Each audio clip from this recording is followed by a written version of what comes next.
Hey, beautiful family. It's Priscilla. I wanted to get on here and to share three keys towards a healed heart.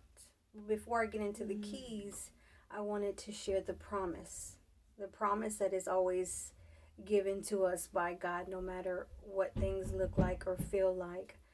But He has promised that He heals the brokenhearted and binds up our wounds, no matter what it is. No matter the source of our heartbreak, God can repair your wounds. No matter how deep you think they might be, or it's just unhealable, no. I've met and I personally know the healer. And he not only wants to heal me, but he wants to heal you as well.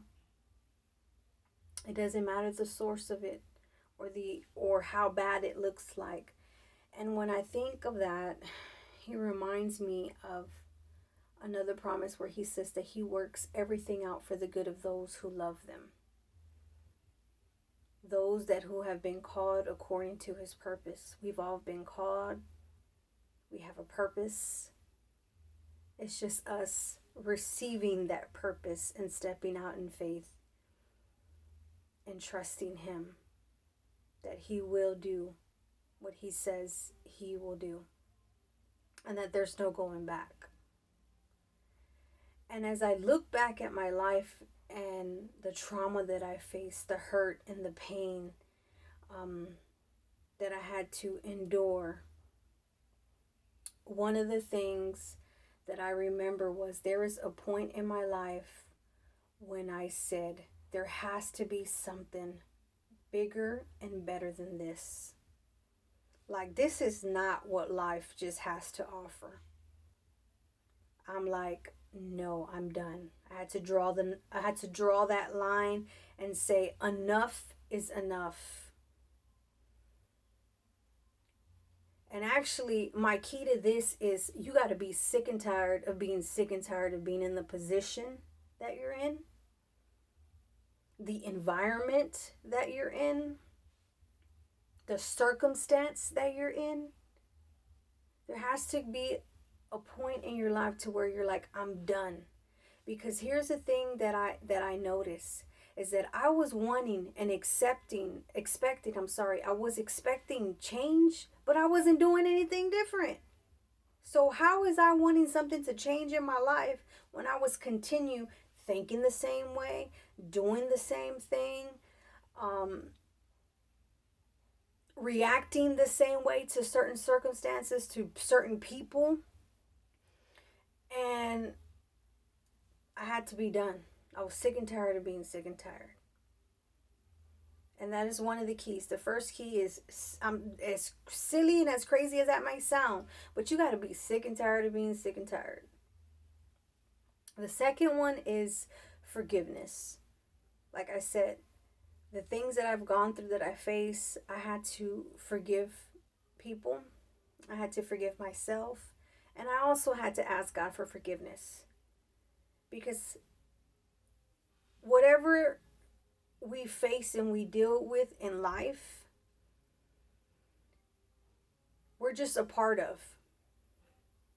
We're a part of it, and we may be the one, whether it's intentional or unintentional, causing harm or pain or whatever it may be. But you got to be willing to forgive. You got to be sick and tired of being sick and tired. You got to forgive those that have hurt you. You got to forgive yourself, and you got to ask for forgiveness. That's key. Letting that stuff go. Because it hasn't been the way that you've been doing life, ask yourself, has that been beneficial to me? Have I seen and experienced change? And if your answer is no, then change has to happen. And it starts with you. Now looking back, I always looked at it as disappointments, why me, the victim? Like, no, all along God was trying over and over, giving me an opportunity to make things happen. If things are not happening the way that you expect them to happen, then you be the change. You be the example. You lead by example. And as you do, and when you do, because it will happen, because I'm a living testimony that it works. I have to stop complaining. I have to stop being the victim. I have to stop blaming others, because we're real good at that. And I had to forgive, release, and let go. Let go of the things I have no control of. Because in reality, I cannot control so and so. I can't control anything and anyone. I can only control me. I can control how I respond, how I speak, how I handle situations, how I handle certain people. I have the control of that. And it starts with me. I've learned that throughout the years. Be the example. A good example that I can give you. I didn't have any unity. I didn't have foundation in my home. I didn't have all the benefits of what a family in a perfect world look like. And so I said, okay, yes, it hurt me. Yes, it hit me to my core, but I didn't let that stop me. I didn't let my past of what a family was and what I experienced, I didn't let that define me. I took that as an opportunity to make a change and do what they didn't show me. I have an opportunity to do that with my children. And that's what I've done. Anything and everything that was not beneficial to me, or that didn't represent unity, that did not represent family, I had an opportunity to do with my children. And I did. And I am doing it now to this day. The third key that I can tell you is intentional. You have to be intentional. You got to want your healing. You got to want the change. You got to want to do the work, because it starts with you.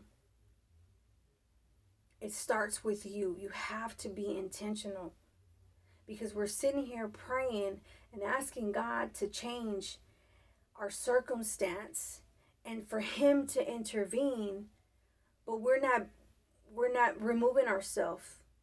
We're still trying to do it our way. We're still trying to do it the way we think that is best fit for us, and not moving ourselves out the way and allowing Him to intervene, to intercede, and to move in our behalf.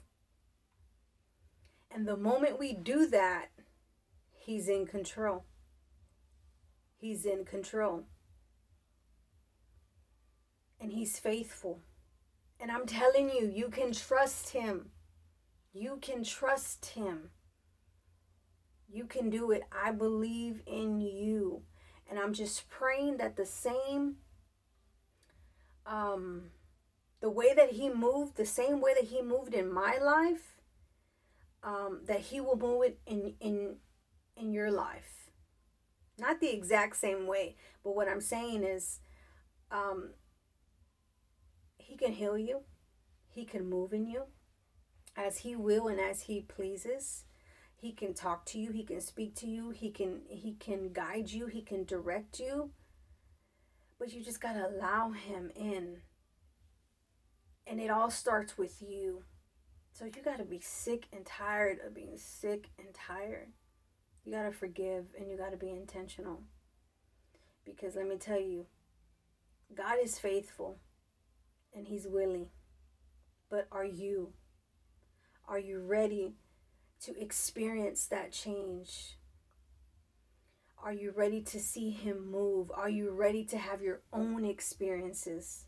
Because I said on my previous video, I can talk about, I'm not only talking of Him, I'm not only telling you of Him, but I know Him personally. And He's good. And He's a man of His word.